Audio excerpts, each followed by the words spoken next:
Stop, please stop it. വേണ്ട, എനിക്ക് ആരും വേണ്ട. എൻ്റെ സങ്കടങ്ങൾ, മനസ്സ്, എൻ്റെ പ്രശ്നങ്ങൾ ഇതൊക്കെ ഒന്ന് മനസ്സിലാക്കാൻ ആരെങ്കിലും ഒരാൾ മാത്രം ഉണ്ടായാൽ മതിയായിരുന്നു. എങ്കിൽ ഞാൻ ഒരിക്കലും ഇങ്ങനെയൊരു അവിവേകത്തിന് ഇറങ്ങി പുറപ്പെടില്ലായിരുന്നു. ഇതിപ്പോ എനിക്ക് ആരും ഇവൻ ആരാണ്? ഇവനിതെന്താണ് പറ്റിയത്?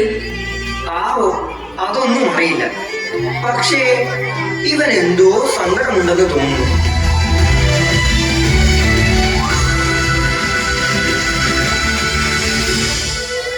ഈ ലോകത്തിലെ ഏറ്റവും വലിയ നിധികളാണ് കുട്ടികൾ. അവർ നാളെയുടെ വാഗ്ദാനങ്ങൾ മാത്രമല്ല, ഇന്നിന്റെ പ്രതീക്ഷകളും കൂടിയാണ്. അവരുടെ സന്തോഷമാണ് കുടുംബത്തിന്റെയും അതുവഴി സമൂഹത്തിന്റെയും സന്തോഷമായി തീരുന്നത്. എന്നാൽ അവരിൽ നിന്ന് ചിരികളുണ്ടോ? കണ്ണുകളിൽ പ്രതീക്ഷയുണ്ടോ? മുഖത്ത് സന്തോഷമുണ്ടോ? ഇല്ല, ഇതൊന്നുമില്ല. പിന്നെയോ? പഠനത്തിന്റെ സമ്മർദ്ദം, കൂട്ടുകാരിൽ നിന്നുള്ള പ്രലോഭനങ്ങൾ, പലതരം മത്സരങ്ങളുടെ ടെൻഷൻ, മാതാപിതാക്കൾ അടിച്ചേൽപ്പിക്കുന്ന അമിത പ്രതീക്ഷകൾ. അതെ, ഇതൊക്കെയാണ് ഇന്നത്തെ കുട്ടികളെ വലയ്ക്കുന്ന പ്രശ്നങ്ങൾ. ചിലർക്ക് പഠനം പേടിയാകുമ്പോൾ, ചിലർക്ക് വീട്ടിലെ അസ്വസ്ഥമായ അന്തരീക്ഷം, മറ്റു ചിലർക്ക് തങ്ങളെ കേൾക്കാൻ ആരുമില്ലെന്ന സങ്കടം. ഇങ്ങനെ തുടങ്ങിയാൽ ഈ ലിസ്റ്റ് ഇനിയും നീളും.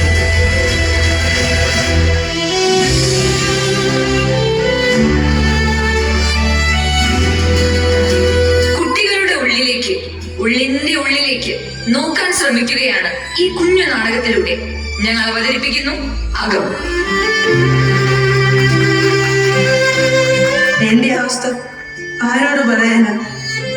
എനിക്ക് ആരുമില്ലാത്തത് പോലെയാണല്ലോ എന്റെ ആഗ്രഹങ്ങൾ മനസ്സിലാക്കാൻ. ഈ കുട്ടിക്ക് ഇത് എന്ത് പറ്റി? ഇവൻ എന്തിനാണ് ഇങ്ങനെ കരയുന്നത്? അറിയാമോ? ഇല്ല, അറിയില്ല. എന്നാലേ ഇവന്റെ കഥയാണ് ഞങ്ങൾ ഇവിടെ പറയാൻ ശ്രമിക്കുന്നത്. കാണണ്ടേ? അറിയണ്ടേ?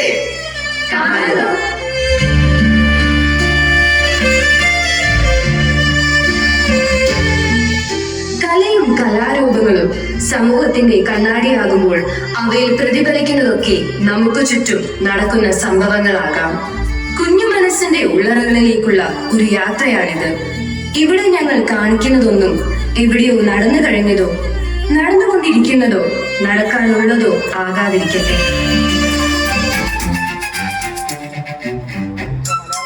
Hello guys, welcome back to my channel. I am back again with a live video.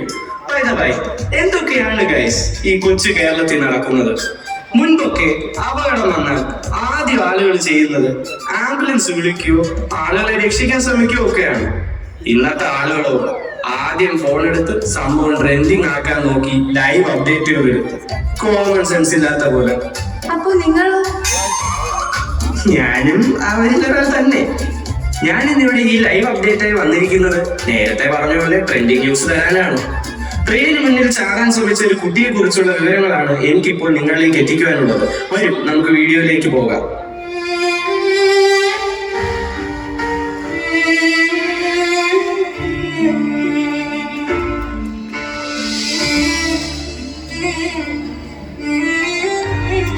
Rahul, നീ എന്തിനാണ് ഈ കടുമ ചെയ്യാൻ പോയത്? ഈ ചെറുപ്രായത്തിൽ ഈശ്വര, ഞാനിപ്പോൾ ഇവിടെ എത്തിയില്ലായിരുന്നുവെങ്കിൽ. ടീച്ചർ, എനിക്ക് സങ്കടം സഹിക്കാനാകാത്തതുകൊണ്ടാണ് എന്റെ വീട്ടിൽ എനിക്ക് എന്റെ ആഗ്രഹങ്ങൾക്കോ വാക്കുകൾക്കോ യാതൊരു വിലയുമില്ല.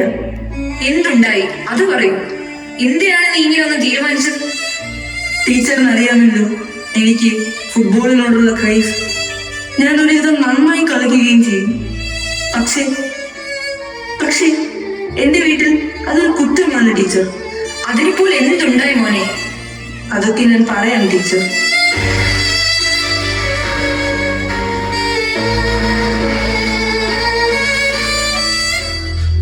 നിങ്ങൾ ഇങ്ങോട്ട് വന്നേ. ചോദിക്ക അവനോട്, കളിക്കാനാണോ പഠിക്കാനാണോ പോകുന്നതെന്ന്. ഞാൻ ചോദിക്കാം അവനോട്. നീ നടന്നു. രാഹുൽ, എന്താണെന്ന്? നീക്ക് എന്തിനാണ് സ്കൂളിൽ പോകുന്നത്? നിനക്ക് എത്ര പെർസെന്റേജ് മാർക്കുണ്ട്? എനിക്ക് 75% മുകളിലുണ്ട്. അവന്റെ ഒരു 75. എന്റെ ഓഫീസിലെ റീനയുടെ മോൾക്ക് എത്രയാണെന്ന് അറിയാമോ? 98%. ഓഹ്, ഞാൻ ഇനി എങ്ങനെ അവളുടെ മുഖത്ത് നോക്കും? ആകെ നാണക്കേട്. അവൾക്ക് നല്ല മാർക്കുണ്ട്. പക്ഷേ എനിക്ക് ഡിസ്ട്രിക്ട് ടീമിൽ സെലക്ഷൻ കിട്ടിയല്ലോ, അതൊരു നല്ല കാര്യമല്ലേ? കണ്ടില്ലേ അവന്റെ ഒരു തർക്കുത്തരും അഹങ്കാരവും? ഇന്ന് നിർത്തിക്കോളണം നിന്റെ പന്തിന്റെ പുറകെയുള്ള ഓട്ടം. ഇനി ഇവിടെ നിന്ന് കളിക്കാനെന്ന് പറഞ്ഞിറങ്ങിയാൽ നിന്നെ ഞാൻ ശരിയാക്കും.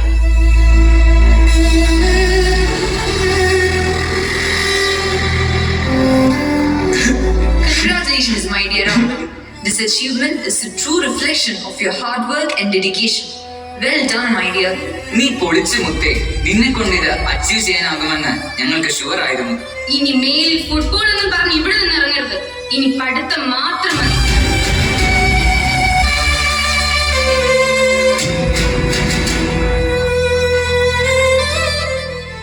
ഇല്ല, എനിക്കാവില്ല. എന്റെ സ്വപ്നങ്ങൾ ഉപേക്ഷിക്കാൻ, എന്റെ ഇഷ്ടം തിരിച്ചറിയാതെ മറ്റുള്ളവർക്ക് വേണ്ടി ഞാൻ എന്താ ഒരു കളിപ്പാവയാണോ? കളിപ്പാവേ? ഗൈസ്, ഞാൻ നിങ്ങളോടൊന്ന് ചോദിക്കട്ടെ, അവന്റെ ഇഷ്ടങ്ങൾക്കും പഠനത്തോളം തന്നെ പ്രാധാന്യമില്ലേ? പഠനവും അവന്റെ ഇഷ്ടവും ഒരുപോലെ കൊണ്ടുപോകാമായിരുന്നല്ലോ. നിങ്ങളുടെ അഭിപ്രായങ്ങളും അനുഭവങ്ങളും കമന്റുകളാക്കി രേഖപ്പെടുത്തുമല്ലോ. ഇതുപോലുള്ള പ്രശ്നങ്ങൾ അനുഭവിക്കുന്ന പല ആൾക്കാരെയും നമുക്ക് നേരിട്ടറിയാവുന്നതാണ്. അല്ലേലും ആരാന്റെ അമ്മയ്ക്ക് ഭ്രാന്ത് പിടിച്ചാൽ കാണാൻ നല്ല ജയിലാണല്ലോ. അതെ ഗൈസ്, നിങ്ങളോട് ചോദിച്ചെങ്കിലും ഇതുപോലുള്ള എത്രയോ സംഭവങ്ങൾ കണ്ടിട്ടുള്ളവനാണ് ഞാൻ. അതിലൊന്നാണ് ഞാൻ ഈയിടെ കണ്ട മീരയുടെ ജീവിതം.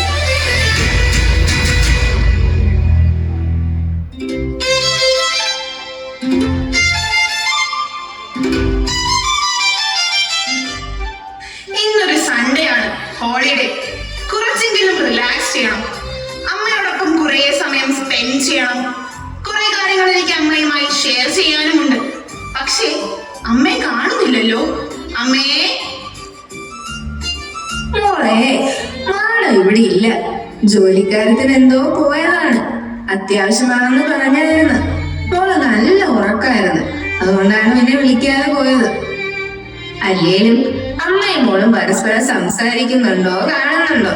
അമ്മ വൈകുന്നേരം പോകുന്നു, രാവിലെ വരുന്നു. മകൾ രാവിലെ പോകുന്നു, വൈകുന്നേരം വരുന്നു. ഇന്നൊരു ഹോളിഡേ ആയിട്ട് കൂടി എന്തൊരു കഷ്ടമാണ്. ഇതെനിക്ക് പറയാനുള്ളത് കേൾക്കാൻ ഇവിടെ ആരുമില്ല. പിന്നെ മോളെ, അമ്മ മോളോട് പറയാനായി. മതി മതി, എനിക്കറിയാം എന്തൊക്കെയാണെന്ന്. രാവിലെ എണീക്കണം, പല്ല് തേക്കണം, ആഹാരം കഴിക്കണം, ടൈം വേസ്റ്റ് ചെയ്യരുത്, പഠിക്കണം, ടി വി കാണരുത്, മൊബൈൽ തൊടുകയേ ചെയ്യരുത്, ഇൻസ്റ്റഗ്രാം തുറക്കരുത്. ആ, ഇതൊക്കെ തന്നെ. ഞാൻ എന്താ കീ കൊടുക്കുന്ന പാവയോ റോബോട്ടോ ആണോ? ഞാൻ എന്ത് പറയാനാ മോളെ, എനിക്കറിയാം നിന്റെ വിഷമം. അമ്മ കൂടെ ഉണ്ടെങ്കിലും സ്നേഹവും വാത്സല്യവും എനിക്ക് കിട്ടാറേ ഇല്ല. എപ്പോൾ ചോദിച്ചാലും കൈ നിറയെ കാശ് തരും. അത് മാത്രമല്ല എനിക്ക് വേണ്ടതെന്ന് എപ്പോഴാണ് തിരിച്ചറിയുന്നത്.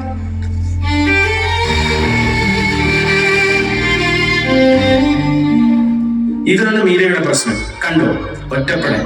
അത് വല്ലാത്തൊരവസ്ഥയാണ്, അനുഭവിക്കുന്നവർക്ക് മാത്രം അറിയാവുന്നത്. പുതിയൊരു കമന്റ് വന്നിട്ടുണ്ട്, വൺ മിസ്റ്റർ അക്ബർ. ഞാനത് വായിക്കാം. ഹായ്, എന്റെ പേര് അക്ബർ. ഞാനൊരു 10th സ്റ്റാൻഡേർഡ് സ്റ്റുഡന്റ് ആണ്. എന്റെ വീട്ടിലെ അവസ്ഥയും ഏകദേശം ഇതുപോലെയാണ്. എന്നും വാപ്പായും ഉമ്മായും തമ്മിൽ വഴക്കാണ്. അത് കാരണം എനിക്ക് എന്റെ ക്ലാസ്സിൽ ഒന്നും ശ്രദ്ധിക്കാനാകുന്നില്ല. അതും പറഞ്ഞ് വീട്ടിൽ നിന്നും ടീച്ചേഴ്സിൽ നിന്നും ഒക്കെ എനിക്ക് വഴക്ക് കിട്ടാറുണ്ട്.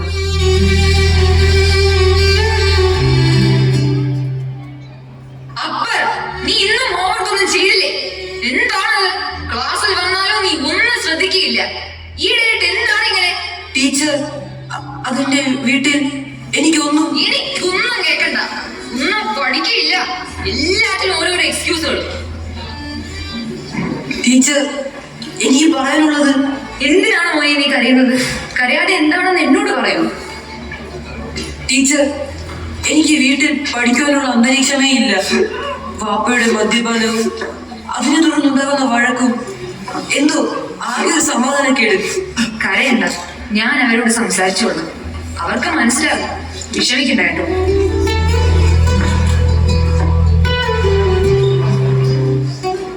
ചട്ടിയും കലവും അല്ലേ, തട്ടിയും മുട്ടിയിരിക്കും.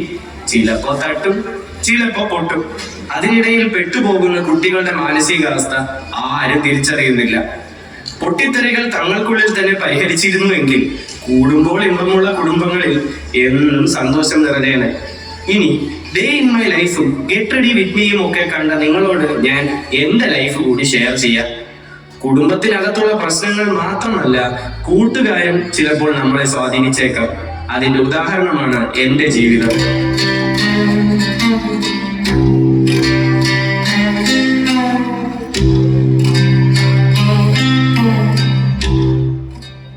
എടാ അനീഷേ, അത് അങ്ങനെ ഒരു പഠിപ്പിസ്റ്റ് ഒന്ന് പാടാ. ജീവിതം ആസ്വദിക്കാൻ അറിയാത്തൊരു പൊട്ടൻ. എനിക്കൊന്നും വേണ്ട, ഇതെല്ലാം തെറ്റാണ്. അവനൊരു അമൂൽ ബേബി. എടാ, ഹീറോ ആകണമെങ്കിൽ ചിലതെല്ലാം അറിയണം. ചിലതെല്ലാം എന്ന് വെച്ചാൽ ഒരു ചെറിയ പഫ്, ഒരു സിപ്പ്, ഒരു ചെറിയ ഷോട്ട്. നീ എന്തൊക്കെ പറഞ്ഞാലും ഞാനിത് ഉപയോഗിക്കില്ല. എടാ, ഇതിൽ ഒരു പ്രാവശ്യം, ഇതിൽ ഒറ്റ പ്രാവശ്യം മതി. നീ ഇതും പറഞ്ഞ് ഇനി മേലെ എന്റെ അടുത്തേക്ക് വരരുത്.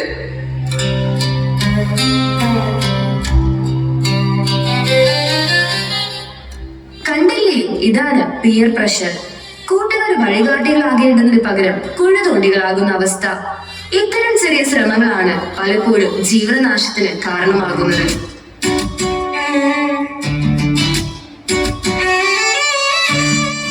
പക്ഷേ ഞാൻ ഇന്ന് ഇതിലൊന്നും പെടാതെ നിങ്ങളുടെ മുന്നിൽ നിൽക്കാൻ കാരണവും എന്റെ നല്ലവരായ ചില സുഹൃത്തുക്കളാണ് കേട്ടോ.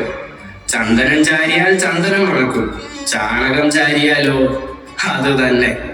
നമുക്ക് വീണ്ടും ആ കുട്ടിയുടെ അടുത്തേക്ക് പോയാലോ?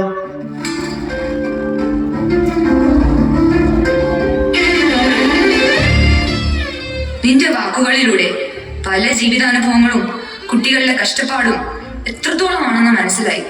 എന്നാൽ മോനെ, നിന്നെപ്പോലെ അല്ലാത്ത എല്ലാ സൗകര്യങ്ങളും ഉണ്ടെങ്കിലും വഴി തെറ്റിപ്പോകുന്ന, അനുസരണക്കേട് കാട്ടുന്ന, മുതിർന്നവരെ ഒട്ടും ബഹുമാനിക്കാൻ അറിയാത്ത മറ്റൊരു വിഭാഗം കൂടി ഉണ്ട് കേട്ടോ.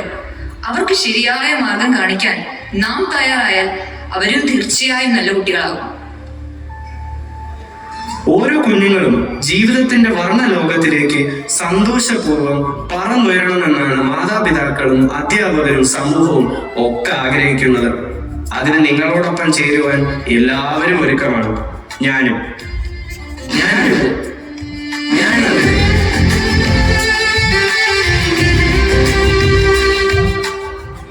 ഓരോ കുഞ്ഞും ഓരോ തളിരാണ്, പ്രതീക്ഷയാണ്, നാളെയുടെ വാഗ്ദാനമാണ്, വിലപ്പെട്ട നെന്മണികളാണ്. ഓരോ നെന്മണിയും ഒരു വിളനിലമാകുവാൻ സ്നേഹമാകുന്ന ജലവും കരുതലാകുന്ന മണ്ണും ചേർത്തു പിടിക്കലിന്റെ ചൂടും വേണം. തങ്ങളെ നശിപ്പിക്കാൻ എത്തുന്ന കീടങ്ങളെ ഒഴിവാക്കാൻ പലപ്പോഴും മുതിർന്നവരുടെ ശ്രദ്ധയും കൂടിയേ തീരൂ. അധിക സമ്മർദ്ദത്താൽ ചീഞ്ഞു പോകാതെ, ഭയത്താൽ മൂടിക്കെട്ടാതെ സ്വതന്ത്രമായി വളരുന്ന ഓരോ നെന്മണികളാകട്ടെ നമ്മുടെ ഓരോ കുട്ടികളും. ഓർക്കുക, ഓരോ നെന്മണിയും ഒരു പ്രതീക്ഷയാണ്.